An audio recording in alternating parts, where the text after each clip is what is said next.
view set គឺដំណើរការជាមួយនឹង object hierarchy វាមានលក្ខណៈស្ទៀងទៅនឹង layer ដែរក៏ប៉ុន្តែនៅក្នុង Twinmotion view set គឺ apply ទៅលើ scene មួយបានន័យថា view set មួយគឺវា affect ជាមួយនឹង design នៅក្នុង scene មួយឬក៏និយាយបានថានៅក្នុង still image rendering យើងមាន view set មួយដែល show តាក់ទងជាមួយនឹង design concept មួយហើយយើងអាច create view set មួយទៀតដែល show តាក់ទងជាមួយនឹង design concept មួយទៀត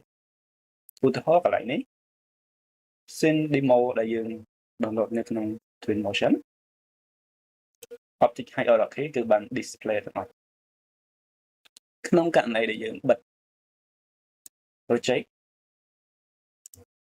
គឺ furniture នៅក្នុង interior និង exterior ហើយយើង create view set ចឹង view set នេះគឺ show តាក់ទងជាមួយនឹង design របស់ building បែបនេះគឺវាមានតែ environment ជាមួយនឹង structure building នៅពេលដែលយើងបិទជាមួយនឹង domain ហើយយើង click update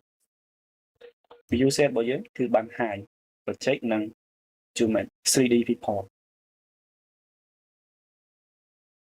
យើងអាចបើក project មកវិញហើយ create view set ថ្មីចឹងនៅលក្ខខណ្ឌនេះយើងមាន view set 2 view set ទី1គឺវាបាន hide 3D viewport ជាមួយនឹង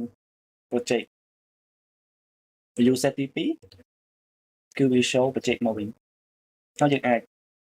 show project ទាំងអស់តាក់ទងជាមួយនឹង 3D viewport ដែរចឹងយើងមាន option 3នៅក្នុងការ design យើងអាចនិយាយបានថាយើងមានកន្លែង kitchen decor យើងអាចមាន option ផ្សេងគ្នាឧទាហរណ៍ដូចជាការផ្លែ element មួយនេះចឹងលក្ខខណ្ឌនេះ view set របស់យើងគឺនៅបែបនេះបើសិនជាយើង copy